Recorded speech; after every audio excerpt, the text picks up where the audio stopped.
উপস্থিত আজকের এই নির্বাচনী সভায় উপস্থিত মুরব্বীবর্গ, উপস্থিত এলাকাবাসী, উপস্থিত মা বোনেরা, ভাই বোনেরা এবং আমার দলীয় সহকর্মীরা, আসসালামু আলাইকুম। আসসালামু আলাইকুম। কেমন আছেন আপনারা সবাই? আলহামদুলিল্লাহ। প্রিয় ভাই বোনেরা, সময় কম, একটু পরে মাগরিবের আজান দেবে। আমি সংক্ষেপে আপনাদের সামনে দুটো কথা বলি। অর্থাৎ 12 তারিখে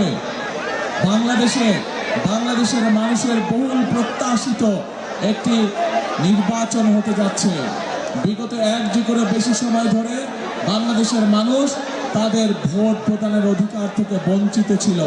এই অধিকার কেড়ে নেওয়া হয়েছিল, কিন্তু এই অধিকারকে বাংলাদেশের মানুষের কাছে ফিরিয়ে আনার জন্য বহু মানুষ, রাজনৈতিক দলের কর্মী, বিভিন্ন শ্রেণী পেশার বহু মানুষ তাদের জীবনকে উৎসর্গ করেছে। বহু মানুষ পঙ্গুত্ব বরণ করেছে, বহু মানুষ জুলাই আন্দোলনে গণঅভ্যুত্থানে বহু মানুষ অন্ধ হয়ে গিয়েছে। কিন্তু আজ বাংলাদেশের মানুষ তাদের এই অধিকার ফিরে পেয়েছে। এখন প্রিয় ভাই বোনেরা, 12 তারিখে তো ভোট হবে। 12 তারিখে বাংলাদেশের মানুষ ভোট দিয়ে তাদের পছন্দের প্রতিনিধিকে তারা বাছাই।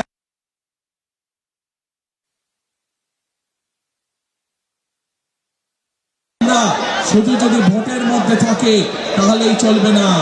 এই 12 তারিখের নির্বাচন হতে হবে দেশ পুনর্গঠনের নির্বাচন, দেশ গঠনের নির্বাচন, মানুষের ভাগ্যের পরিবর্তনের নির্বাচন হতে হবে। এটি দেশের ভাগ্যের পরিবর্তনের নির্বাচন হতে হবে।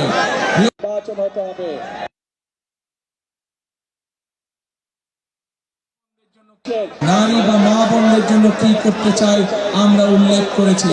আপনারা নিশ্চয়ই দেখেছেন যে আমাদের দলের ম্যানিফেস্টোতে আমরা উল্লেখ করেছি আমরা এই দেশের ছাত্র সমাজের জন্য কি করতে চাই।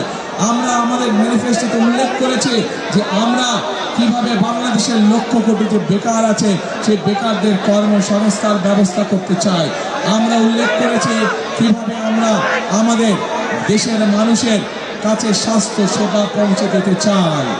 প্রিয় ভাই বোনেরা, এই পরিকল্পনাগুলোকে যদি সফল করতে হয় তাহলে আজকে ধানের শীষের পক্ষে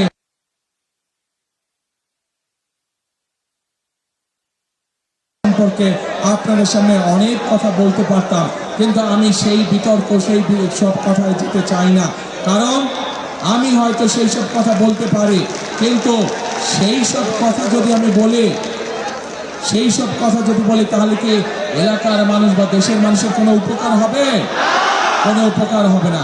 দেশের মানুষ জানতে চায় যে বিএনপি বা অন্য রাজনৈতিক দল দেশ গঠনে কি কি পরিকল্পনা করতে চায়, মানুষের ভাগ্যের পরিবর্তনে কি কি পরিকল্পনা করতে চায়। প্রিয় ভাই বোনেরা, আমরা দেশের যে জনসংখ্যা তার অর্ধেক নারী। আপনারা জানেন দেশের যে খালেদা জিয়া যতবার দেশ পরিচালনার সুযোগ পেয়েছেন উনি চেষ্টা করেছেন দেশের নারীদেরকে শিক্ষা ব্যবস্থা ফ্রি করে দিতে, এবং সেই জন্যই এই দেশে বাংলাদেশে আমাদের মেয়েরা ক্লাস 1 থেকে শুরু করে ক্লাস 12 পর্যন্ত তাদের শিক্ষা ব্যবস্থা ফ্রি হয়েছে। প্রিয় ভাই বোনেরা, আমরা এবার ইনশাআল্লাহ আপনাদের দোয়ায়, আল্লাহর রহমতে, আপনাদের সহযোগিতা, আল্লাহর রহমতে বিএনপি সরকার গঠন করলে আমরা এই যে গত 2 যুগ ধরে যে 3 যুগ ধরে মেয়েরা শিক্ষিত হচ্ছে সারা বাংলাদেশে এই নারীদেরকে আমরা অর্থনৈতিকভাবে স্বাবলম্বী করে গড়ে তুলতে চাই। এবং এই জন্য সমগ্র বাংলাদেশে আমরা মায়েদের কাছে, প্রত্যেকটি ঘরের গৃহিণীর কাছে আমরা ফ্যামিলি কার্ড পৌঁছে দিতে চাই, যে ফ্যামিলি কার্ডের মাধ্যমে সরকারের পক্ষ থেকে তাদেরকে সহযোগিতা করা হবে, এবং সেই সহযোগিতার মাধ্যমে ধীরে ধীরে বাংলাদেশের প্রত্যেকটি খেটে খাওয়া মানুষ, প্রত্যেকটি খেটে খাওয়া নারী, প্রত্যেকটি খেটে খাওয়া পরিবার ধীরে ধীরে স্বাবলম্বী হয়ে গড়ে উঠবে। প্রিয় ভাই বোনেরা, এই এলাকায় যেরকম বহু শিক্ষিত নারী পুরুষ আছে যারা বেকার হয়ে বসে আছে, তাদের হাতে শিক্ষার আলো আছে কিন্তু বেকার হয়ে বসে আছে, ঠিক একইভাবে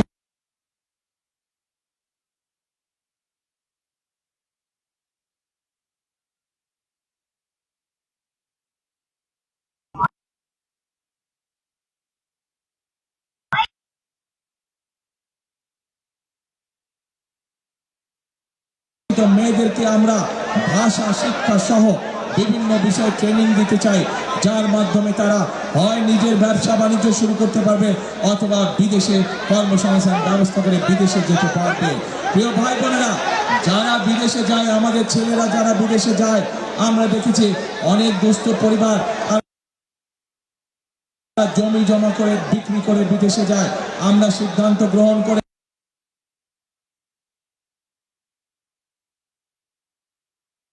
সুদে তাদেরকে ঋণ দেওয়ার ব্যবস্থা করব, যাতে আমাদের তরুণ সমাজের সদস্যরা যখন বিদেশে যাবে তাদেরকে পৈতৃক সম্পত্তি বিক্রি করতে না হয়। প্রিয় ভাই বোনেরা, আমরা সিদ্ধান্ত গ্রহণ করেছি বাংলাদেশের কৃষক যদি ভালো থাকে তাহলে বাংলাদেশের মানুষও ভালো থাকবে, এবং সেই জন্যই মা বোনদের কাছে যেমন আমরা ফ্যামিলি কার্ড পৌঁছে দিতে চাই, সমগ্র বাংলাদেশের কৃষক ভাইদের কাছে আমরা কৃষি কার্ড পৌঁছে দিতে চাই, যার মাধ্যমে কৃষক ভাইরা সরকারের পক্ষ থেকে সরাসরি তাদের কাছে তাদের প্রয়োজন এবং কীটনাশক ঔষধ পৌঁছাবে। শুধু তাই নয়, আপনারা যারা ঢাকা 15 অধিবাসী, আপনাদের আত্মীয় স্বজন পরিবারের অনেক সদস্য আছে যারা গ্রামে বাস করে এবং কৃষি কাজ করে, আছে না এরকম? প্রায় প্রত্যেকটি মানুষের আছে এরকম। আমরা সিদ্ধান্ত গ্রহণ করেছি 10,000 টাকা পর্যন্ত কৃষি লোন সুদ সহ ইনশাল্লাহ আমরা মওকুফ করব 12 তারিখে যদি আমরা সরকার ইনশাল্লাহ গঠন করি। প্রিয় ভাই বোনেরা, এই এলাকায় মানুষের চিকিৎসা সুবিধার জন্য এই এলাকার সন্তান মিল্টনকে যেমন আমরা ধানের শীষের প্রার্থী ঘোষণা করেছি, মিল্টন একটু আগে তার বক্তব্যে বলেছে যে এই এলাকার মানুষের চিকিৎসা সুবিধার জন্য একটি হাসপাতালের প্রয়োজন। আমরা সারা বাংলাদেশের মানুষের কাছে আমরা পৌঁছে দেবার জন্য আমরা হেলথ কেয়ার নিযুক্ত করতে চাই, যারা গ্রামে গ্রামে যাবে, বিশেষ করে তারা চিকিৎসা সুবিধা দিবে। এই এলাকার মানুষের প্রয়োজনের জন্য আমরা ইনশাআল্লাহ মিল্টন যে দাবি করেছে সরকার গঠন করলে আমরা সেই হাসপাতাল পর্যায়ক্রমিকভাবে এখানে আমরা স্থাপন করব। এই এলাকার মানুষের আরেকটি বড় সমস্যা আছে,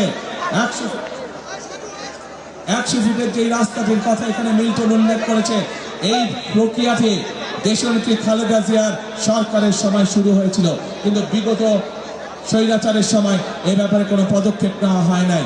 যেহেতু দেশনেত্রী খালেদা জিয়া এই কাজটি শুরু করেছেন, আজ এই মানুষগুলোর সামনে আমি বলে যেতে চাই যে ইনশাআল্লাহ 12 তারিখে বিএনপি সরকার গঠন করলে যত দ্রুত সম্ভব আমরা সেই 100 ফিট রাস্তার কাজ শুরু করব এলাকার মানুষের চলাচল। আমি একটু আগে আপনাদের সামনে বলেছি সংক্ষেপে, আমি বিএনপি আগামীতে সরকার গঠন করলে দেশ এবং দেশের মানুষের ভাগ্যের পরিবর্তনের কাজ করবে তার কথা আপনাদের সামনে তুলে ধরেছি। প্রিয় ভাই বোনেরা, আমরা দেশের নারীদের জন্য পরিকল্পনা গ্রহণ করেছি কিভাবে দেশের নারীদেরকে আরো ক্ষমতায়ন করা যায়। আমরা দেশের কৃষকদেরকে কিভাবে অর্থনৈতিক মেরুদণ্ড শক্তিশালী করা যায় সেই পরিকল্পনা গ্রহণ করেছি। দেশের মানুষের স্বাস্থ্য সেবা কিভাবে পৌঁছে দিতে পারবো সেই পরিকল্পনা গ্রহণ করেছি। দেশের তরুণ যুবক সমাজের সদস্য যারা ছেলে হোক মেয়ে হোক কিভাবে তাদের কর্মসংস্থানের ব্যবস্থা করব, আইটি সহ ভোকেশনাল সহ বিভিন্ন টেকনিক্যাল ইনস্টিটিউশন গঠনের মাধ্যমে সেই পরিকল্পনা আপনাদের সামনে তুলে ধরেছি। কিন্তু প্রিয় ভাই বোনেরা, এই সকল পরিবর্তন যদি করতে হয়, এই সকল পরিকল্পনা যদি বাস্তবায়ন করতে হয়, তাহলে আমি এবং আমার দল বিএনপির আপনাদের সহযোগিতা সমর্থন ছাড়া সম্ভব নয়। আমি আপনাদের কাছে জানতে চাই, বিএনপি একটি রাজনৈতিক দল হিসাবে আপনাদের সামনে তার পরিকল্পনা উপস্থাপন করেছে, কিন্তু ঢাকা 15 প্রিয় অধিবাসী বৃন্দ, আমি আপনাদের কাছে 12 তারিখের আপনাদের পরিকল্পনা জানতে চাই। আপনাদের কি পরিকল্পনা 12 তারিখে? বুঝি না কি পরিকল্পনা,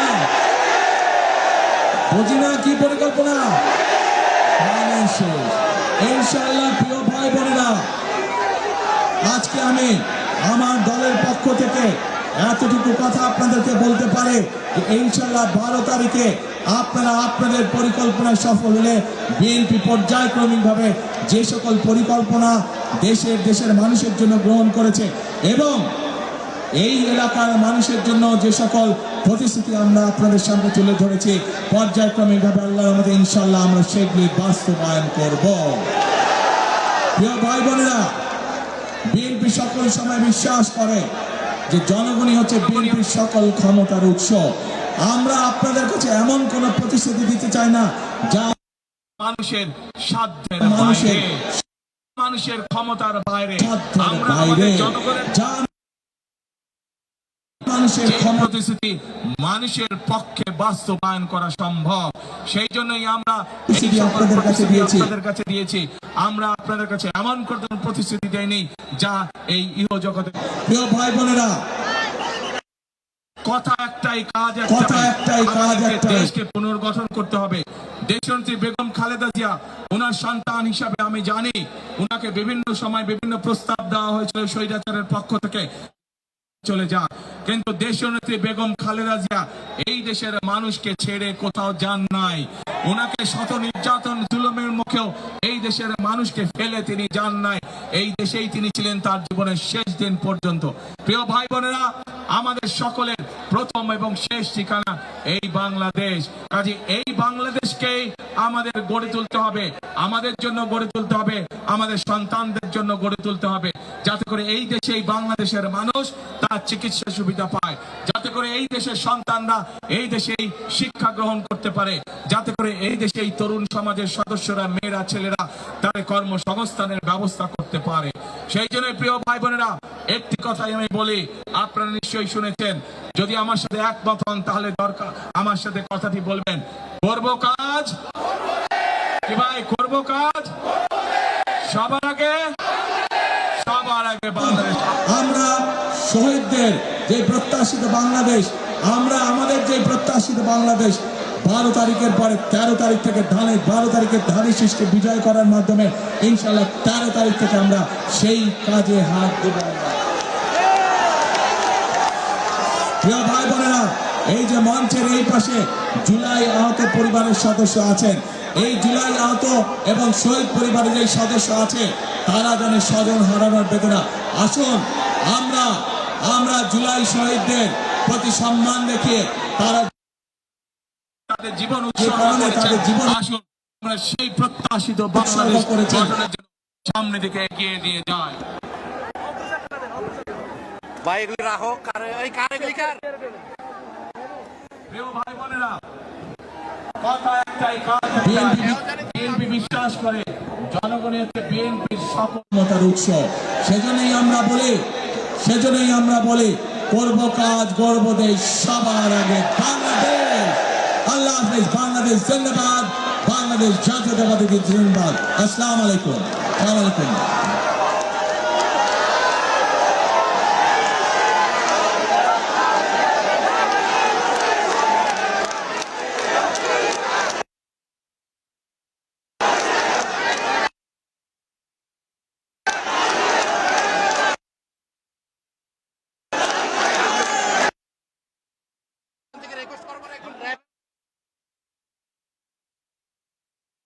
দলের পক্ষ থেকে আনুষ্ঠানিকভাবে ধানের শীষ তুলে দিলাম আপনাদের সামনে।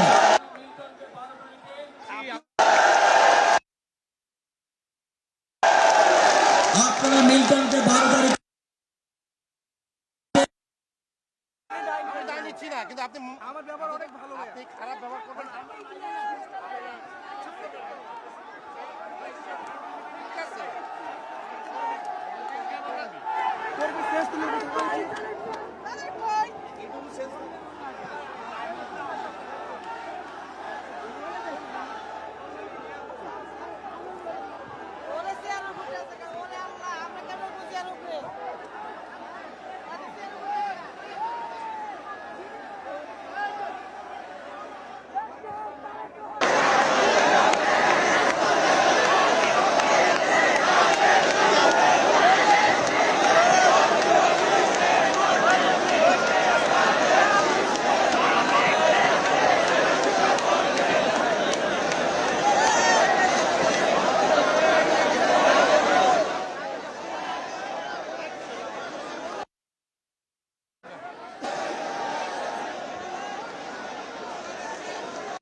আলাইকুম চাঁদ ভাইয়ের ছেলে শফিউল আলম চাঁদ ভাই সমাপ্তি ঘোষণা করতেছি এখন এবং আজকে আপনারা সবাই এখানে আসছেন ছাত্রদল যুবদল স্বেচ্ছাদল মহিলা দল এবং শ্রমিক দল সবাইকে আমি কাফলতার পক্ষ থেকে ধন্যবাদ স্থাপন আমাদের কাফলতার নেতৃবৃন্দ সবাইকে ধন্যবাদ জানাই আসসালামু আলাইকুম রাহমাতুল্লাহি ওয়া বারাকাতুহু এই জায়গায় আজকে আমাদের সমাপ্তি ঘোষণা করা হলো আসসালামু আলাইকুম